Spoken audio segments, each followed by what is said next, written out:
ఈ కృపావాక్యం వింటున్న మీ అందరికీ ప్రభు పేట వందనాలు. పరిశుద్ధ బైబిల్లో నుండి ఒక లేఖనాన్ని మనం చదువుకుందాము.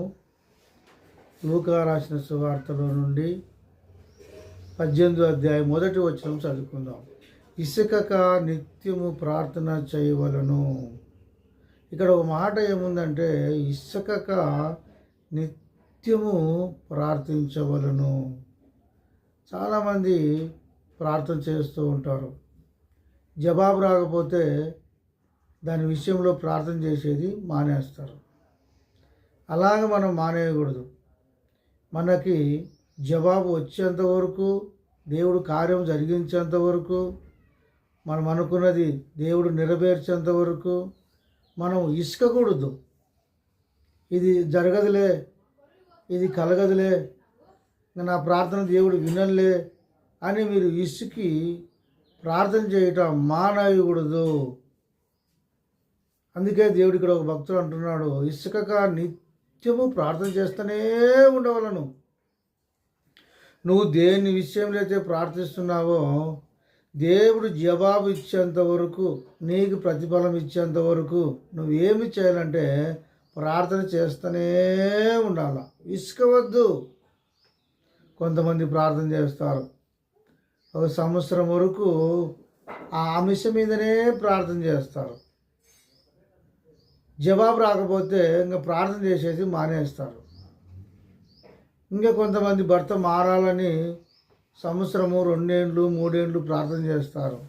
ఆ తర్వాత నా భర్త మారడు అని చెప్పేసి భర్త విషయంలో ప్రార్థన చేసేది మానేస్తారు. ఇంకా కొంతమంది కొడుకులు మారాలని ప్రార్థిస్తూ ఉంటారు. వాళ్ళు మారాలని చెప్పేసి ఒక 5 ఏళ్ళ వరకు ప్రార్థన చేస్తారు, తర్వాత వదిలేస్తారు. అలాగ మనము వదిలేయకూడదు. ప్రార్థన అనేది మనము వదలకూడదు. దేవుడు తగిన సమయమందు మన మొరను ఆలకించి ప్రతిఫలము దయచేస్తాడు. అంతవరకు మనం ఇసుకకూడదు. నిత్యము ప్రార్థన చేస్తూనే ఉండవలను. ఒక భక్తుడు జార్జి ముల్లరు ఒక స్నేహితుడు మారాలని 60 ఏళ్ళు ప్రార్థించాడు. చూశావా, ఆయనకి ఎంత విశ్వాసం ఉందో, ఎంత నమ్మకం ఉందో. ఆయన ఎన్నడూ విసుగు చెందలేదు. ఇంకా నా స్నేహితుడు మారలే అని వదిలేయలేదు. ఆయన ప్రార్థన చేస్తూనే ఉన్నాడు. కానీ ఒక రోజున ఆయన ప్రార్థన దేవుడు అంగీకరించాడు. అలాగనే ఆయన 60 ఏళ్ళు ప్రార్థన చేశాడు కదా, నీవు కూడా జీవితాంతరము ప్రార్థన చేస్తూ ఉండు.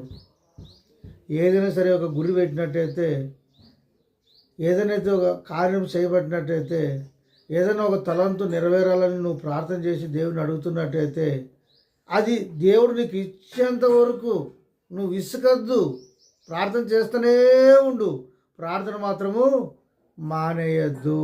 పట్టుదలతో విసుకక, ఇది జరగదులే అని అల్ప విశ్వాసంలో నువ్వు పడక, నువ్వు నిత్యము ప్రార్థన చేసినట్టయితే ఏదో ఒక రోజు దేవుడు నీ ప్రార్థన అంగీకరిస్తాడు. ఖచ్చితంగా నీకు ప్రతిఫలము దయచేస్తాడు. ఈ వాక్యం వింటున్నా నీవు ఇసుకక నిత్యం ప్రార్థన చేయి. దేవుడు ఖచ్చితంగా నీ కుటుంబంలో గొప్ప కార్యము చేస్తాడు. ఈ మాటలు దేవుడు దీవించును గాక. ఆమేన్.